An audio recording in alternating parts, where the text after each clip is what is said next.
Now, this stone may be Welsh, but I'm not in Wales. I'm standing inside the inner circle of one of the most important historic monuments in the UK, if not the world. So join me for what promises to be a very ancient escape to the country.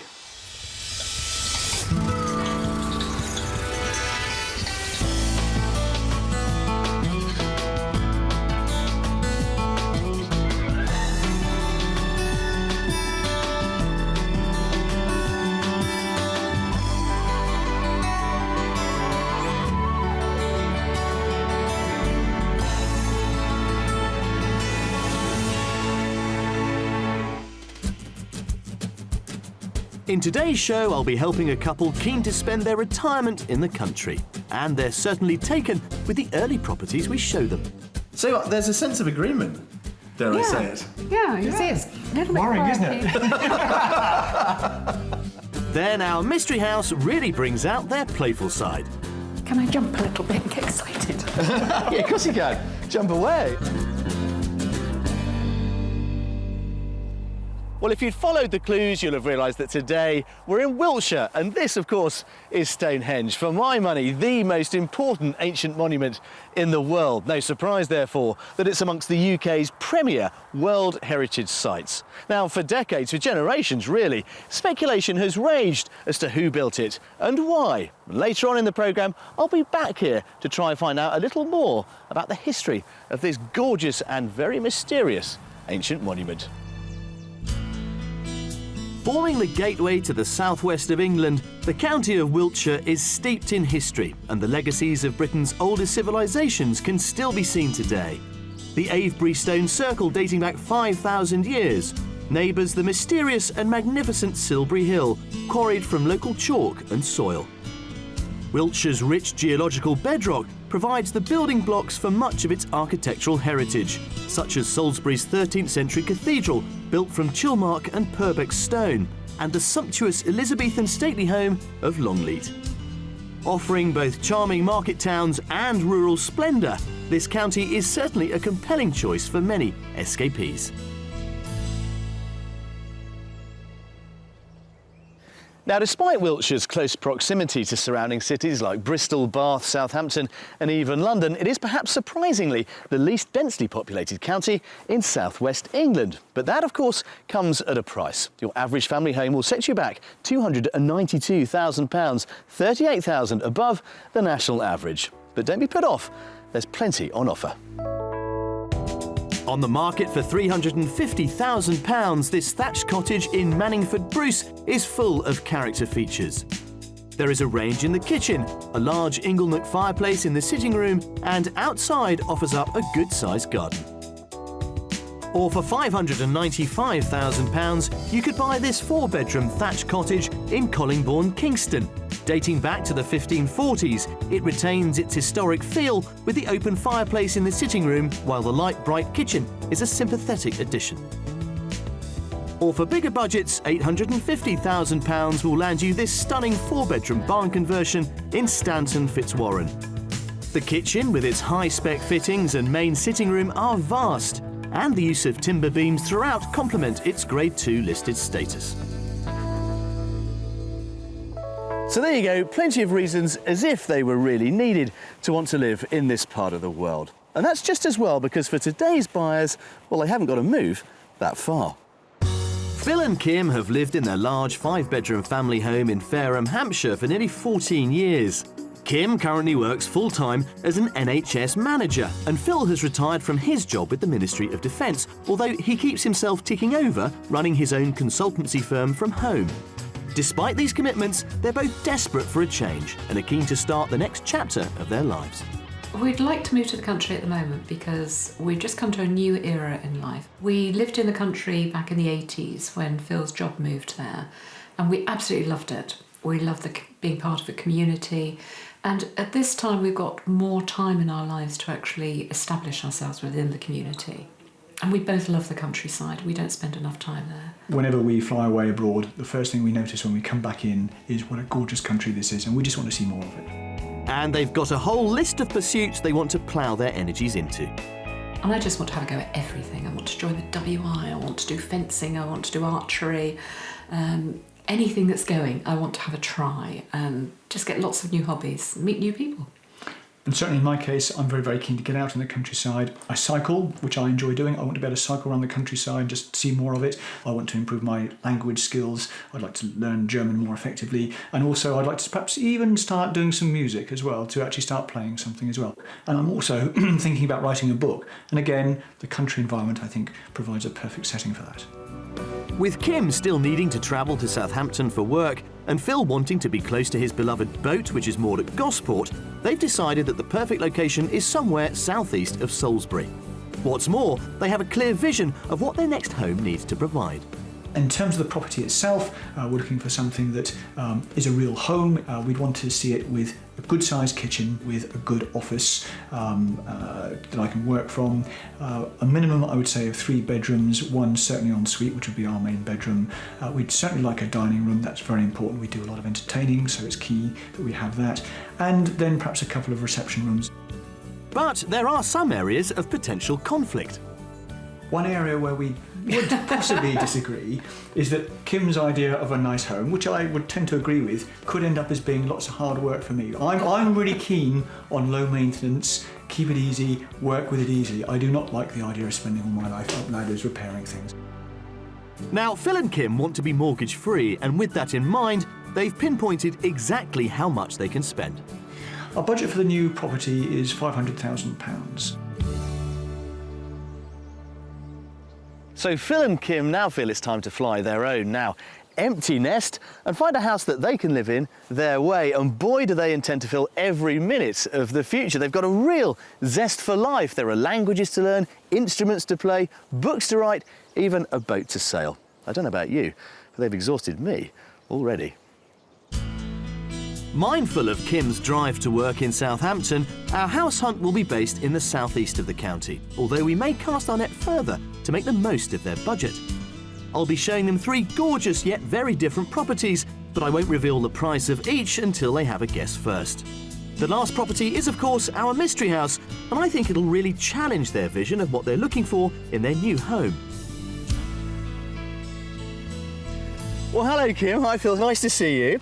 Now then, this is all quite interesting because it could be your 10th move, I gather. It could be. We've moved around quite a lot. Yes. So why now? Why again?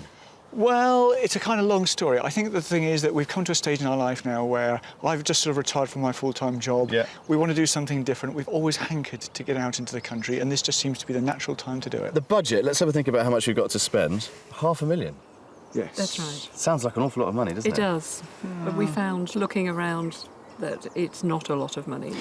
And again, one thing we've learned over many, many years is whatever your budget is, it's just actually too little for what you really want. We know that. Guaranteed. Can we relieve you of £500,000, I wonder? I hope so. Yep, I'm absolutely. really looking forward to finding out. It's burning a hole, isn't it? Right, come on, follow me. Thank you.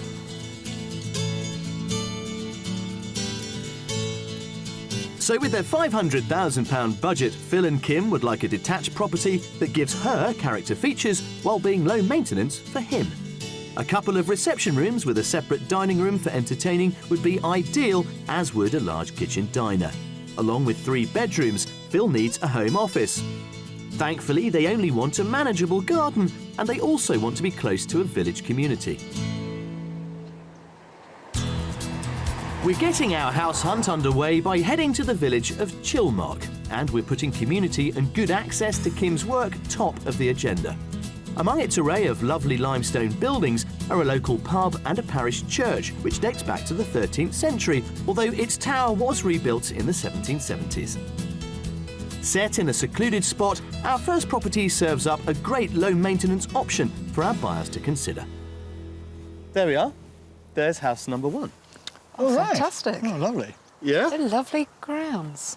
Nothing too big, Yep. because you didn't want a huge garden. No, it doesn't need to be we vast. don't. But this is really low maintenance. You've basically got to mow the lawn. Yeah, that's fine by us. We may even get some rabbits or something to do that for us. Well, I mean, you have to imagine this 12 years ago as a pretty uninteresting late 60s build bungalow. Yeah. Okay. And in the last 12 years or so, the owners have transformed it and extended it into a very, very slick 3-bedroom property. Okay. Excellent. Yeah? And single story. That's interesting. We hadn't thought about that. Their open-minded approach to living on one level means we're off to a good start. And as they'll discover, the interior has some tasteful and quirky features.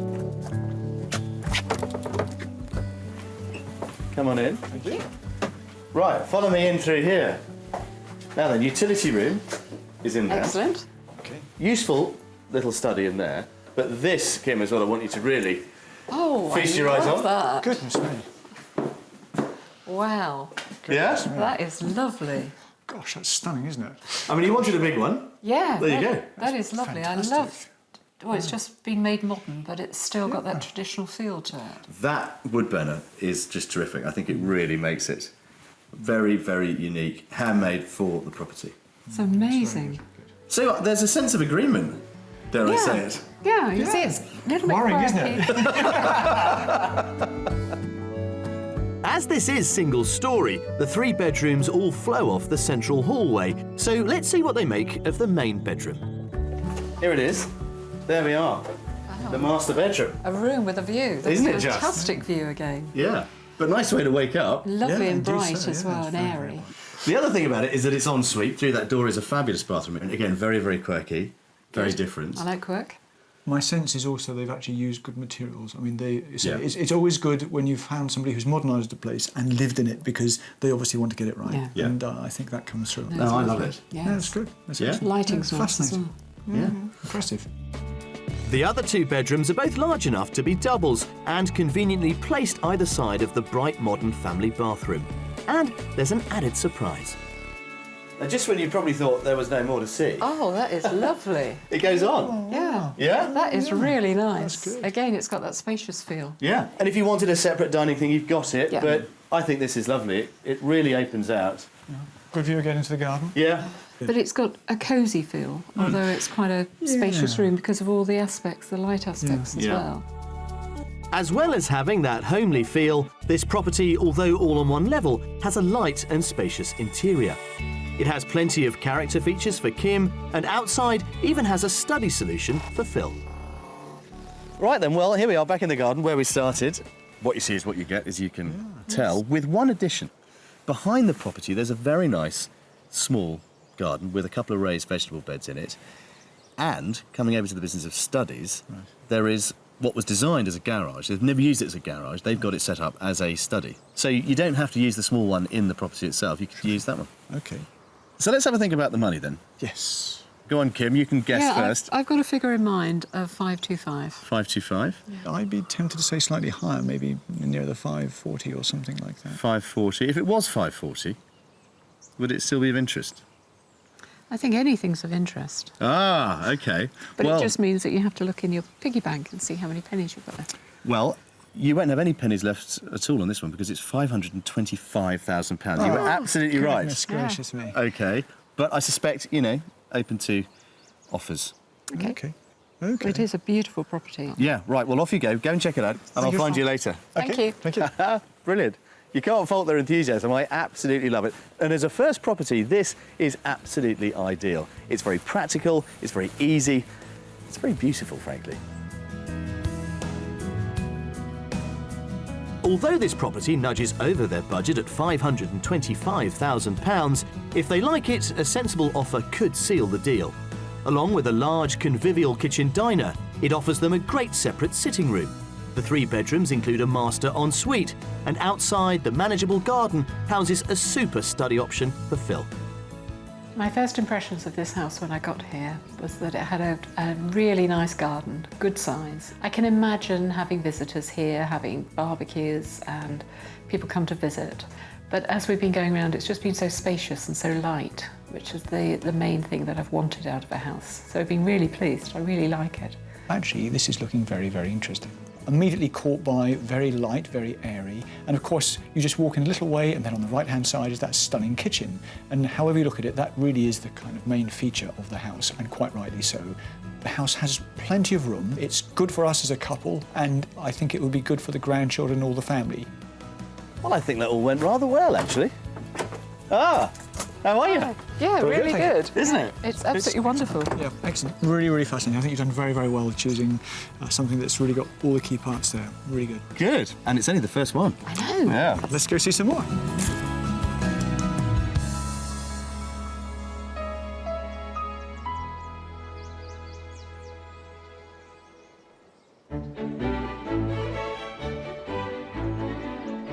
For thousands of Wiltshire's 13 million visitors every year, one of the highlights has to be a visit to Longleat. Its beautiful Elizabethan house sits within a 9,000-acre estate, which encompasses 3 nature conservation areas. It's also home to the first safari park outside of Africa and supports animal conservation projects including the Hawk Conservancy Trust, a charity raising awareness of the threats that face both our native and non-native birds of prey. As Phil and Kim have said, they're keen to try lots of new pursuits once they move. Earlier in the week, we arranged for them to meet the Trust's falconer, Jimmy Robinson. Now, do you have a favourite, or shouldn't we ask questions like that? Yeah, we do. Yeah, we do. Technically, we shouldn't, but because you work with them every single day, you get very, very close to the species. You know, some of them, like the little barn owl who we just passed this here. She's so sweet. She's gorgeous, isn't she? Yeah, I've known her since she was a tiny, tiny little ball of fluff. She will shout and call to you quite often, but many of them will do. This eagle owl here will do as well quite often. So. He looks all fluffed up. Yeah. He looks as if he should be on somebody's bed. I think he's just woken up. He is quite cute and cuddly. Yeah. I love the kite. That's my favourite. The kites, yeah, these are African yellow-billed black kites, so they're a little bit smaller than our native red kite. Jimmy's giving Phil and Kim the chance to get to grips with the basics of falconry, which, during the Middle Ages, was known as the sport of kings. Indeed, Longleat's own archives show that it was practised here as far back as 1589. They're going to meet a non-native bird in need of some good publicity. He's a little African hooded vulture, and he's called Mighty Mite. He's only a year old. Here we go. It's a long flight. Yeah, What's the wingspan? His wingspan will be about 5 feet from tip to tip, so gosh, yeah, it he is is quite a large bird when he's on the wing. I think we're about to become He's friends. edging in a bit closer. OK, fine. We kind of grow up with vultures and loads of different cartoons being shown as these horrible, ugly, dirty creatures, but they're not. They're incredibly clean. They have to keep themselves in tip-top condition. They've got amazing digestive systems. They can even take anthrax on board their system and still survive, which is just phenomenal. And so sadly, because vultures are declining, various different animals are suffering problems with diseases and pests and parasites, where normally the vultures would be there to stop those diseases from spreading. Filters the sound to her ears, and an owl's ears in the same rays. Our buyers now have a chance to see this diverse cast of raptors in action, which includes Britain's largest breeding falcon, the peregrine. With a diving speed of over 190 miles per hour, it's one of the fastest animals on the planet. But for now, it's time to turn an eagle eye back towards our house hunt.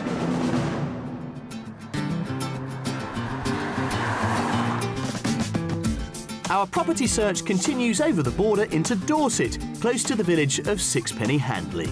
It's just under an hour's drive to Kim's work in Southampton, and there's a good selection of local amenities on their doorstep.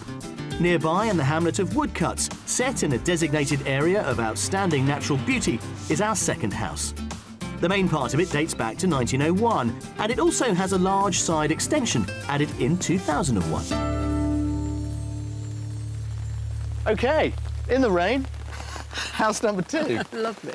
We've moved away from the whole single-storey arrangement, and we've got you, well, 3 floors here, actually. 3? Yeah, it goes right up into the roof space. And it overlooks, well, this area behind us, this mixed woodland here. It's beautiful. It's an ancient bit of woodland, this. It's called Scrubberty Burrows. You're joking. It's lovely. I'm not, I'm absolutely serious. I mean, you might think it's drawn from some kind of fantasy novel, but no, Okay. it's called Scrubberty Burrows. Right. And I'm told by the owners that they do, in the morning, come out here and find deer. Excellent. So I think we should get out the rain.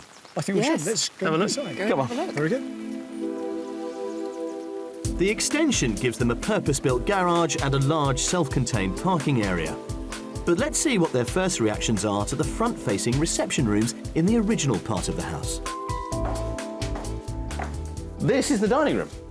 Oh, decent right. size. Yeah? Yeah, yeah. And it's a beautiful view out there. It's Yes. What was it called again? Scrubbity Burrows. Scrubbity Burrows. You've just got to live here, just so that you can say I live opposite Scrubbity Burrows. Well, you ought to rename the house, really. Yeah. Absolutely right. Call it that. But, I mean, I think it's a very conventional layout, this. This room is reflected over the corridor on the other side as a living room, stroke, snug study, whatever you want it to be. So it's very easy to kind of get a sense of the ground plan.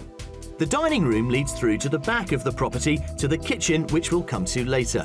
However, we'll take a look at another of the property's reception rooms, this time in the newer section of the house. Oh, it's surprising, isn't it? Yeah. This is the new bit. This is the 2001 bit, which now goes on to a games room. It's got a little bar in there. You can probably just see a pool table shining through the door. And, you know, say garage beyond and the parking and so forth. But now let's take a look at that kitchen and see what they think. Right, in he comes. Ah. Right. Bit more cottagey. Bit smaller. Yes. It's not what I would call a huge kitchen diner, although obviously it's got a little table in it at the moment. Yeah. That door there instantly goes through to a downstairs loo and utility room, and another door out, obviously, to the garden.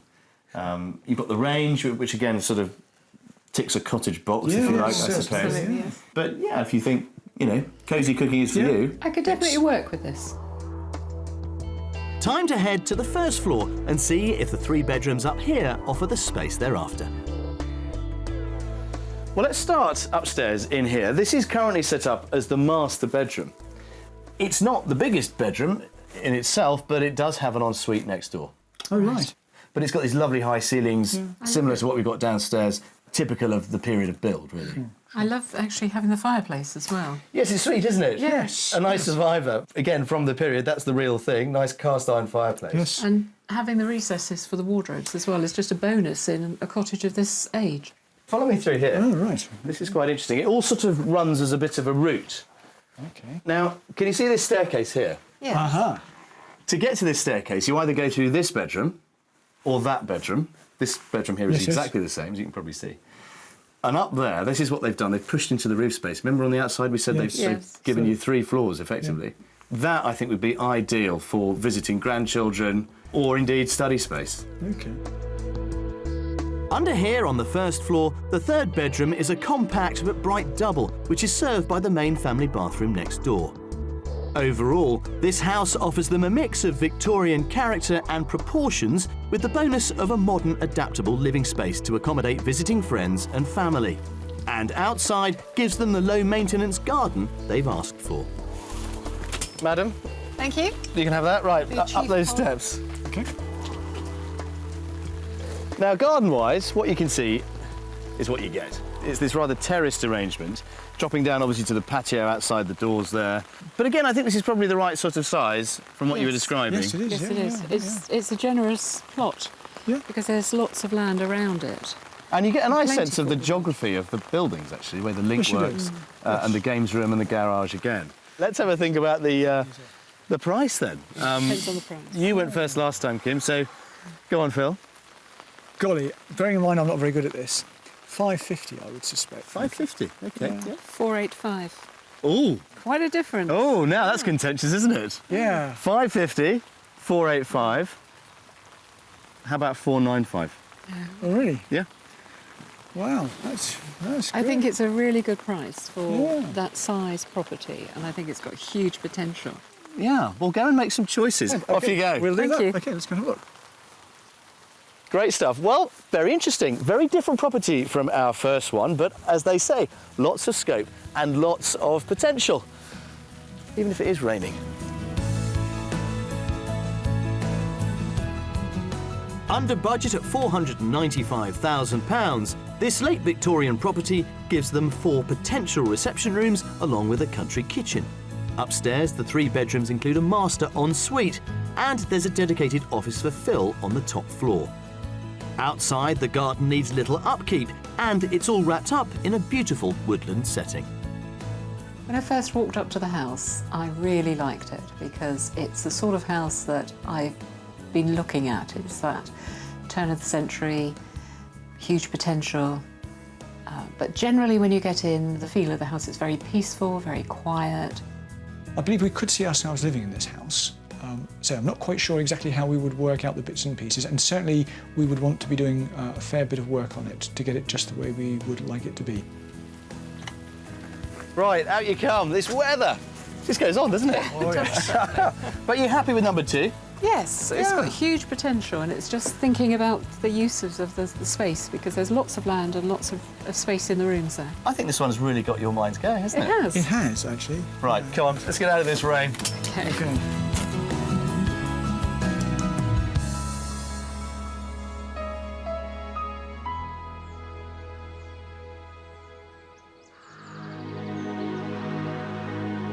So as evening falls over the Wiltshire skyline, the first day of our house hunt comes to an end.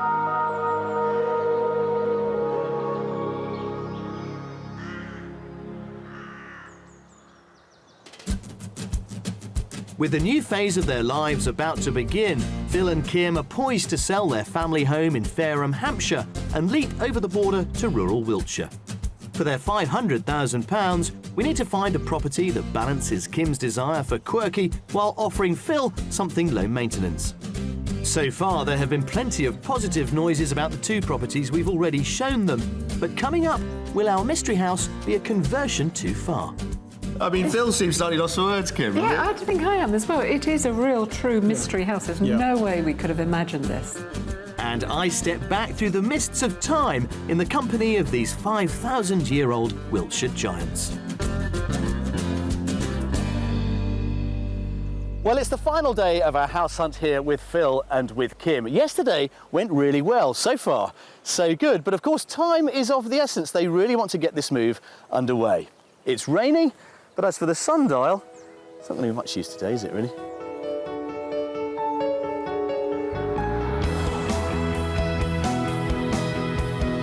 What do you think our mystery house holds for you? I like quirky. Clearly, yeah. And you seem to both agree on quirky. Yes, there's degrees of quirkiness. Well, I think we're going to up the ante on the mystery house, Excellent. because this really is something different. Okay. I look forward to seeing it. Now I'm getting worried, I think, yes.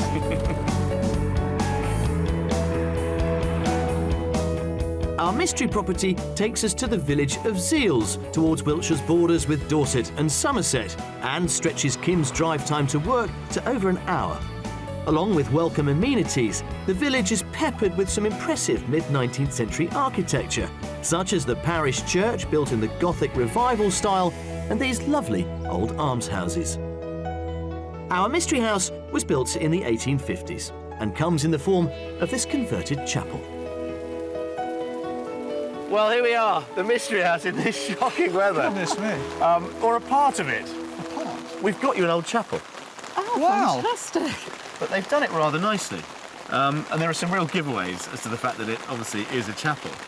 So quirky is the name of the game. Quirky I Okay. love, and I love the area as well. I'm really excited about this one. Yeah? Right, well, I'm not going to make this linger any longer than we need to. Let's get out of the rain, come on. Fine, thanks. Yes, let's quickly head inside and explore its awe-inspiring interior. Oh, that's better, isn't it? Oh, absolutely. Get out of the rain. Absolutely. Yeah, a chapel for you. What do you reckon? That is amazing. It's incredible. Absolutely amazing. It's huge. Have you ever thought about this sort of thing? We never really considered it, had we? No, and I've often wondered what they do with them inside. Well, this little hallway is a lovely way to greet your guests. You've got a wood burner there. We've got a little, well, it's currently a single bedroom through there. Sure. Could be a study, Phil, Okay. really. And the rest of it just sort of opens up. Yeah, go and it's have a look. stunning. Come on, let's have an explore. I mean, this to me is really where the whole kind of chapel thing comes to life. I mean, it is extraordinary. It's incredible space. Yeah. Yeah, absolutely. I mean, what do you make of it? It is amazing. Absolutely.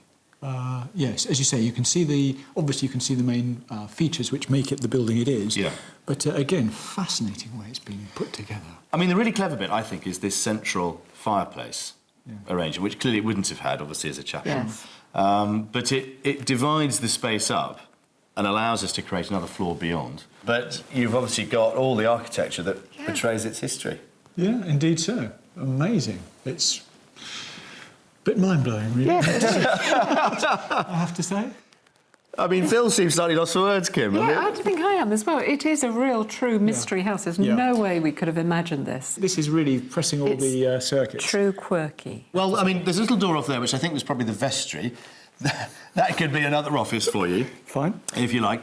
I mean, the use of space is terrific. I mean, you can see this mezzanine level, which is attached to the back of the huge chimney breast. That's currently set up as the master bedroom. I mean, it doesn't have to be a master. There are other options. Yeah, this actually could be something the grandchildren They'd be would abseiling. We could have a climbing wall down there. Don't tempt them. Before their imaginations run away with them, we'll head to the other side of the chapel and explore the more practical home comforts of the kitchen. OK, Kim, Oh, what do you think of this one then? that's a really nice surprise. I did think perhaps this is something I'd have to compromise on, but it's light, it's airy, and it's a decent size, It's a but good it's size. still got that feel about Do you know what I like about cottage. Exactly, it's cottage, and in some ways it's a bit of a relief from the overwhelming chapel of next door. Can I jump a little bit and get excited? Yeah, of course you can. Jump away. I'm glad you're excited. Yes. And of course you've got this lovely oil-fired range as well, which again brings us back to the whole cottage feel. Yes. No, it's very, very good. Albeit within a chapel. I It's love it. really good. I really do love it. Good. Well, the door behind us, that goes through to the garage, so you've got internal access to that. Right. It also doubles up as a bit of a utility area as well. But so far, so good then. Absolutely. The Mystery House is living up to all its expectations. It's done very well. I know we've got the main room upstairs, but I can't imagine what else there is. Come and have a look. Follow me this way. Up here, there are 3 bedrooms, 2 of which are spacious self-contained doubles. Although there are no en-suites, off the landing there's a family bathroom with an elegant roll-top bath, and guests can always make use of the high-spec shower room back downstairs off the hallway. But let's explore the potential of the magnificent mezzanine. I suppose in some respects, this is kind of the main event because you've got this extraordinary view down there. Yeah, an amazing master bedroom as it is currently set up. It is. Oh, that room for books as well. You're always wondering what to do with your books. You could play with this house. You could, for the next 20 years, keep moving things around. Nice thought. Actually, that works well. Clearly, Kim can't get enough of the quirky appeal, and surprisingly, it's fired Phil up, even though he's got his eye on the practical aspects. Outside, the compact gardens wrap themselves around the property and are framed by some lovely yew hedges. But while they seem to love it, can they afford it? So let's have a think about the money then. Final price guess of the trip. Yeah. Kim. Oh, me first. That's awful. 565, but I haven't got a clue. I'm really 565? stabbing in the dark on this one. Okay, Phil. It's got to be over the 500. Yeah. 520. 520. Yeah. Well, how much do you want it? I really like this house. Well, it could be yours for just under £450,000. My goodness me. Yeah, 449,500 gets you the Mystery House. Fantastic. That's amazing. That is very, very good. Does that sort of tip the balance a bit? Absolutely. Sort of right down on the yes side, really. Wow, there you go. Mystery House has done it again. Incredible. It's really been excellent. You've done exceedingly well. We could not have imagined anything like this, or our reaction to it. Well, I'm glad you like it. Fantastic. Well, look, go and have another look around, see what you're going to do with the 50,000 we've saved you. Absolutely. And I'll catch you spent later. Significantly under budget at just shy of £450,000, our imaginatively converted Mystery Chapel takes the idea of a home with character to a new level. It has an enormous main living area and vaulted timber ceiling, a gorgeous country kitchen, 3 bedrooms, and outside provides a manageable landscape garden, plus it's all set in a village location. First impressions of the Mystery House, really very positive. Not what I was expecting, of course, that's what a Mystery House is. But I have to say, from the very beginning, it did feel really, really positive. I think initially, this is a property that's going to need a fair bit of work to get started. That's not a problem. I think if we do that properly, then it can be the kind of low-maintenance house I want. I really liked the idea of it, but when I came in, it just blew my mind. So I was sort of in shock for a little while. But I love this house, I really do, and I can see us getting all together here. Everybody loves a chapel for a Mystery House. And so do you, don't you? Incredible place. Amazing, absolutely amazing. Good. Well, you know, I have to say, throughout all of our house tours, you've been so positive about everything we've shown you. I'm not quite sure where we are for our conclusion. I think the best thing is to get you somewhere where you can have a good old think about it all. And we'll see what you're going to do. That will be good. Hot drink will be good. Hot drink, right. Go on, lead on that way. Cup of tea.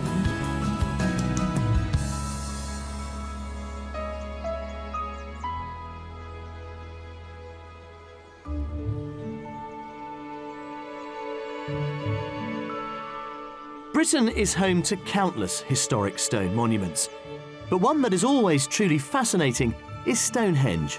a site shrouded in mystery and whose presence and purpose still confounds prehistorians.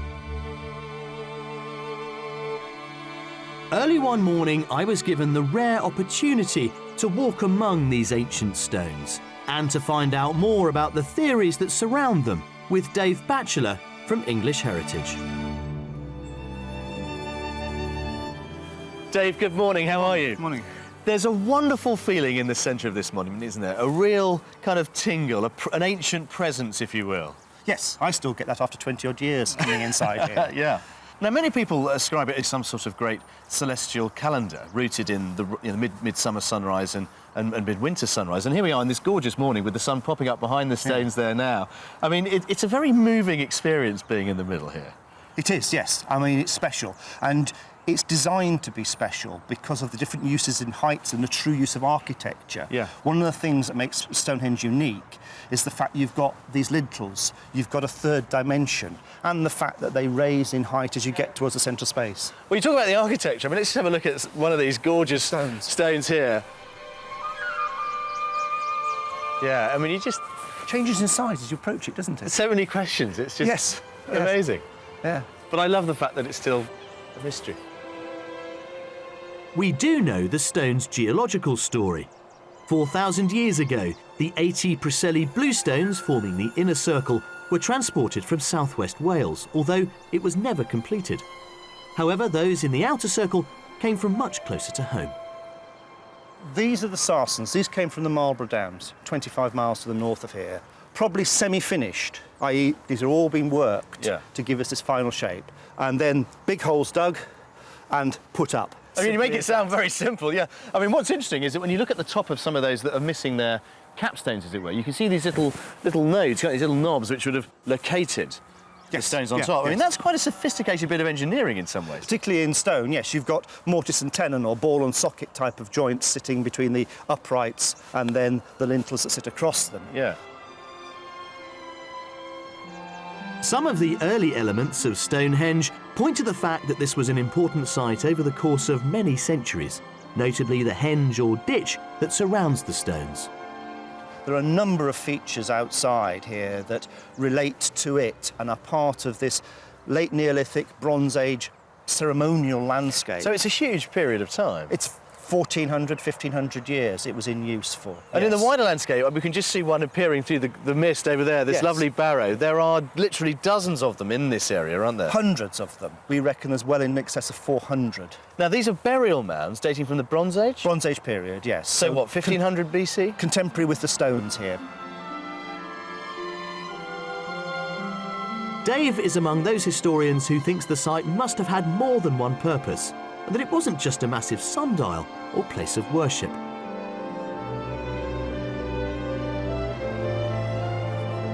You know, I've studied this place for years. Hundreds, thousands of people have. None of us really are any the wiser as to what it was used for, who built it, or indeed why. But in a sense, I don't think it matters. Whoever did left behind a really palpable sense of magic. This place makes you tingle.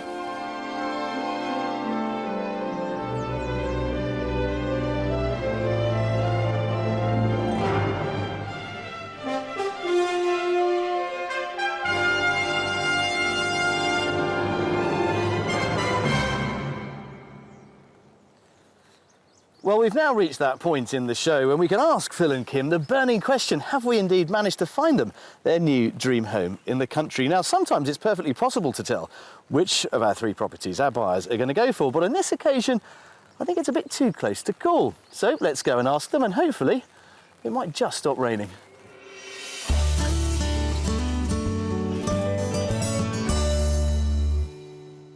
So, this last few days, then, been quite interesting, I suspect. Oh, yes. Bit of a roller coaster. You're not the first people to say that. Well, don't reveal all just yet. Let's have a think about where we started. A lovely single-storey, converted, well, late 60s bungalow. Not that you'd know, really. Sure. What are your lasting thoughts on that one? Really nice property, very spacious, really well laid out. Yep. Plenty of room for what we need. Yeah, and certainly I liked the fact that there were a number of options you could play with it. Certainly it would meet all our needs. It's just a question again of deciding how to do it. Well, our second property was an altogether different proposition. I liked the shape of the second one. I liked the fact it was a cottage with an extension, and the land was lovely. There was plenty of land to play with. The rooms, to me, were just slightly too small to be able to entertain in and do what we wanted to do. Like Kim, I was just a bit concerned that maybe some of the rooms were perhaps a little bit on the small side, but again, that's what you get when you get a cottage. That's part of the package that goes with that kind of house. I have to confess that when we set out toward the mystery house, I wasn't really sure what you'd make of it. I actually thought property number 1 was sold, hook, line and sinker. And I think you probably did as well. Yeah, I mean, to be honest, the mystery house was going to have to pull something pretty magical out of the bag to be able to do that. Because, yes, we were very impressed with house number 1. So, Kim, did the mystery house pull something magical out the bag? It made me jump for joy. I absolutely loved it, but we were just in trepidation of what it would be. Yeah. You'd never really explored a chapel before, you said. No, we've seen chapels that have been converted to houses, but we've never seen inside them. The roominess is really attractive. It means that we as a couple can have a good house. Yep. But then, of course, make it a really good home. But also, when we have visitors, whether it's the grandchildren, whether it's the extended family, whatever, there's so much you can do. It's going to be a really fascinating place to entertain family, friends, formally, informally, and so on. It's just really quite outstanding. I think you've probably answered my final question, which is which of the 3 is your favourite? Just to be clear, which one is it? 11 out of 10 for the chapel. We definitely love that, Yeah, both of yeah, us. I think so, yeah. It's really excellent. I mean, it took us completely by surprise. Yeah. So what happens next? Well, I think there's 2 things. First of all, we have to make sure that we sell our current property on. That's clearly a major next step. But we want to actually, I think, start approaching the estate agent of the mystery house and start that ball rolling too. Well, guys, it's been an absolute pleasure. I'm really delighted that we've managed to find you a property, which I hope will be your forever home. We hope so. Here's to you. Cheers. Cheers. Thank you to the team for all that you've done. Our pleasure. Thank you.